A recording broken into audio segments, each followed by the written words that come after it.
ವಿದ್ಯಾರ್ಥಿಗಳೇ, NSK tech news Kannada YouTube ಚಾನಲ್ಗೆ ಸ್ವಾಗತ. ಭಾಳಷ್ಟು ವಿದ್ಯಾರ್ಥಿಗಳು SSLC ಎಕ್ಸಾಮ್ 2 ರಿಸಲ್ಟ್ ಯಾವಾಗಂತ ಪ್ರಶ್ನೆ ಕೇಳ್ತಿದ್ರಿ. ಆ ಕುರಿತು ಲೈವ್ ತಿಳಿಸ್ಕೊಡ್ತೀನಿ ಬನ್ನಿ. ನೋಡಿ ವಿದ್ಯಾರ್ಥಿಗಳೇ, ಶ್ರೀಮತಿ ಮಂಜುಶ್ರೀ ಎನ್ ಮೇಡಮ್ ಇವರು ಕರ್ನಾಟಕ ಶಾಲಾ ಮತ್ತು ಪರೀಕ್ಷಾ ಮೌಲ್ಯ ನಿರ್ಣಯ ಮಂಡಳಿಯ ಚೇರ್ಪರ್ಸನ್ನು.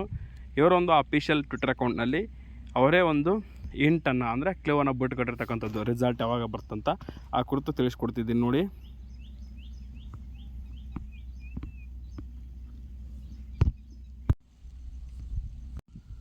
ನೋಡಿ ವಿದ್ಯಾರ್ಥಿಗಳೇ, ಇಲ್ಲಿ ಟ್ವಿಟ್ಟರ್ನಲ್ಲಿ ಒಂದು ಪ್ರಶ್ನೆಯನ್ನು ಕೇಳಿದರೆ, madam SLC supplementary exam result 2024 ಯಾವಾಗ ಅಂದರೆ SLC ಎಕ್ಸಾಮ್ 2 ರಿಸಲ್ಟ್ ಯಾವಾಗ ಅಂತ ಕೇಳಿದರೆ, ಮೇಡಮ್ ಅವರು ನೆಕ್ಸ್ಟ್ ವೀಕ್ ಅಂತ ಕೊಟ್ಟಿದ್ದಾರೆ.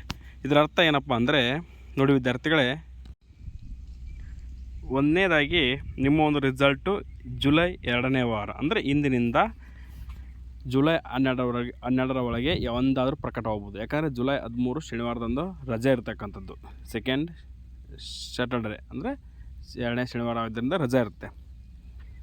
ಶುಕ್ರವಾರ ಜುಲೈ 12ರವರೆಗೆ ಅವಕಾಶ ಇದೆ. ಇಷ್ಟರೊಳಗೆ ಅಥವಾ ಜುಲೈ 12ಕ್ಕೆ ರಿಸಲ್ಟ್ ಪ್ರಕಟವಾಗುವ ಸಾಧ್ಯತೆ ಇದೆ. ಯಾಕೆ ರಿಸಲ್ಟ್ ಲೇಟ್ ಆಗ್ತಿದೆ ಅನ್ನೋದನ್ನು ನಾನು ನಿಮಗೆ ತಿಳಿಸ್ಬೇಕಾದ್ರೆ, ನೋಡಿ ವಿದ್ಯಾರ್ಥಿಗಳೇ, ನಾನು ಹಲವಾರು ಇಂಪಾರ್ಟೆಂಟ್ ಅಪ್ಡೇಟ್ ಇರ್ತವೆ, ಬಟ್ ತಿಳಿಸ್ಬೇಕಂದ್ರೆ ಭಾಳಷ್ಟು ವಿದ್ಯಾರ್ಥಿಗಳು ನೆಗೆಟಿವ್ ಕಾಮೆಂಟ್ ಮಾಡ್ತಿದ್ರೆ ಆ ಉದ್ದೇಶದಿಂದ ನಮಗೆ ತಿಳಿಸೋಕೆ ಇಷ್ಟ ಆಗ್ತಾಯಿಲ್ಲ. ದಯವಿಟ್ಟು ನೀವು ನೆಗೆಟಿವ್ ಕಾಮೆಂಟ್ ಮಾಡೋದನ್ನು ಕಡಿಮೆ ಮಾಡಿ ನಮಗೆ ಪಾಸಿಟಿವ್ ಆಗಿ ನೋಡಿ ವಿದ್ಯಾರ್ಥಿಗಳು. ಈ ಒಂದು ಮಾಹಿತಿಗೆ ಎಷ್ಟು ವಿದ್ಯಾರ್ಥಿಗಳು ನೋಡ್ತೀರಾ ಎಲ್ಲರೂ ಲೈಕ್ ಮಾಡಿ, ಅಂದಾಗ ಮಾತ್ರ ನಮಗೆ ಹೆಚ್ಚು ವಿಡಿಯೋ ಮಾಡೋಕ್ಕೆ ಪ್ರೋತ್ಸಾಹ ಸಿಗುತ್ತೆ. ನೀವು ನೆಗೆಟಿವ್ ಆಗಿ ಕಾಮೆಂಟ್ ಮಾಡಿದಾಗ ನಮಗೆ ಒಂಥರ ಬೇಜಾರಾಗಿ ಈ ವಿಷಯವನ್ನು ಬಿಟ್ಟು ಬೇರೆ ಬೇರೆ ವಿಷಯಗಳ ಕುರಿತು ವಿಡಿಯೋ ಮಾಡೋಕ್ಕೆ ಹೆಚ್ಚು ಆಸಕ್ತಿ ಕೊಡ್ತೀವಿ. ನೀವು ಹೆಚ್ಚು ಕಮೆಂಟ್ ಮಾಡಿ ಮತ್ತು ಈ ವಿಡಿಯೋಗೆ ಹೆಚ್ಚು ನಿಮ್ಮ ಜಿಲ್ಲೆ ಯಾವ ಜಿಲ್ಲೆಯವರು ಅಂತ ಕಮೆಂಟ್ ಮಾಡಿ ಮತ್ತು ಲೈಕ್ ಮಾಡಿ. ನಾನು ಹೆಚ್ಚು ಮಾಹಿತಿ ತಿಳಿಸ್ಕೊಡ್ತೀನಿ. ಯಾಕಪ್ಪ ನಿಮ್ಮ SLC ಎಕ್ಸಾಮ್ 2 ರಿಸಲ್ಟ್ ಲೇಟ್ ಆಗ್ತಿದೆ ಅಂದರೆ, ನೋಡಿ ವಿದ್ಯಾರ್ಥಿಗಳೇ, ಈಗೇನು ವಿದ್ಯಾರ್ಥಿಗಳು ಸಬ್ಜೆಕ್ಟ್ ಬ್ಯಾಕ್ ಆಗಿದ್ದಾವೆ ಅಂದರೆ ನಾಟ್ ಕ್ಲಿಯರ್ಡ್, ಫೇಲ್ ಅಂತ ಬಂದಿರಲ್ಲ ಇನ್ಮೇಲೆ 2024ರಿಂದ NC ಅಂತ ನಾಟ್ ಕ್ಲಿಯರ್ಡ್ ಅಂತ ಬಂದಿರುತ್ತೆ. ಈ ಥರ NC ಅಂತ ಬಂದಿರತಕ್ಕಂಥ ವಿದ್ಯಾರ್ಥಿಗಳದ್ದು ರಿಸಲ್ಟ್ ಅಪ್ಡೇಟೇಷನ್ ಆಲ್ರೆಡಿ ಕಂಪ್ಲೀಟ್ ಆಗಿದೆ. ನಿಮ್ದು ಯಾವುದೇ ರೀತಿ ಸಮಸ್ಯೆ ಇಲ್ಲ, ಯಾವ ಸಬ್ಜೆಕ್ಟ್ ಕ್ಲಿಯರ್ ಇಲ್ಲ ಆ ಸಬ್ಜೆಕ್ಟ್ ಬಂದಿರ್ತೀರ ಆ ವಿಷಯದ ಕುರಿತು ಅಪ್ಡೇಟ್ ಆಗಿಬಿಟ್ಟಿದೆ. ನಿಮ್ಮದು ರಿಸಲ್ಟ್ ಅಪ್ಡೇಟ್ ಆಲ್ರೆಡಿ ಇದೆ. ಆದರೆ ಈ ಸಮಸ್ಯೆ ಇರತಕ್ಕಂಥದ್ದು ಯಾವ ವಿದ್ಯಾರ್ಥಿಗಳದಪ್ಪ ಅಂದರೆ, ಈಗ ಆಲ್ರೆಡಿ ಎಲ್ಲ ಸಬ್ಜೆಕ್ಟು ಪಾಸ್ ಆಗಿದ್ದಾರೆ ವಿದ್ಯಾರ್ಥಿಗಳು, ಆದರೆ ನಮಗೆ ಈ ರಿಸಲ್ಟ್ ಇಷ್ಟ ಇಲ್ಲ ಅಂತಂದೇಳಿ ಸೆಕೆಂಡ್ ಎಕ್ಸಾಮ್ ಅಟೆಂಡ್ ಮಾಡಿದ್ದಾರೆ.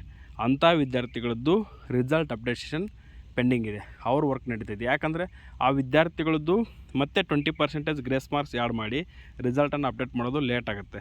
ಬಟ್ ನಿಮ್ಮದು ನಾಟ್ ಕ್ಲಿಯರ್ಡ್ ಅಂತ ಏನಿದೆ ಅಲ್ಲ, ನಿಮ್ಮದೆಲ್ಲ ಕ್ಲಿಯರ್ ಆಗಿರ್ತಕ್ಕಂಥದ್ದು. 2ನೇ ಪಾಯಿಂಟ್ ಏನಪ್ಪ ಅಂದರೆ, ಈಗ ಟೋಟಲ್ 6 ಸಬ್ಜೆಕ್ಟಲ್ಲಿ ಕೆಲವೊಂದಿಷ್ಟು ವಿದ್ಯಾರ್ಥಿಗಳು ಕೇವಲ 2 ಅಥವಾ 1 ಸಬ್ಜೆಕ್ಟನ್ನು ಮಾತ್ರ ಅಟೆಂಡ್ ಮಾಡಿದ್ದಾರೆ.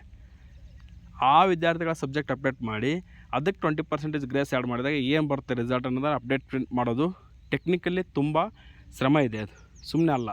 ಇನ್ನು ನಾಟ್ ಕ್ಲಿಯರ್ಡ್ ಅಂತಿದ್ದರೆ ನಿಮ್ಮ ರಿಸಲ್ಟ್ ಅಪ್ಡೇಟ್ ಮಾಡೋದು ಈಸಿ. ಬಟ್ ಈ ರೀತಿಯಾಗಿರ್ತಕ್ಕಂಥದ್ದು ಏನಿದು 1 ಸಬ್ಜೆಕ್ಟು 2 ಸಬ್ಜೆಕ್ಟು ಅಥವಾ 3 ಸಬ್ಜೆಕ್ಟ್ಸ್ ಏನು ಸೆಲೆಕ್ಟ್ ಮಾಡಿ ಬರೆದಿರಲ್ಲ, ಅವ್ರದ್ದು ಅಪ್ಡೇಟೇಷನ್ ಪ್ರೋಗ್ರೆಸ್ಸು ತುಂಬ ವರ್ಕ್ ಇರುತ್ತೆ. ಅದಕ್ಕಾಗಿ ಈ ಒಂದು ರಿಸಲ್ಟ್ ಪ್ರೋಸೆಸ್ಸು ಡಿಲೇ ಆಗಿರ್ತಕ್ಕಂಥದ್ದು. ಜುಲೈ 12ರೊಳಗೆ 100% ರಿಸಲ್ಟ್ ಬರುತ್ತೆ.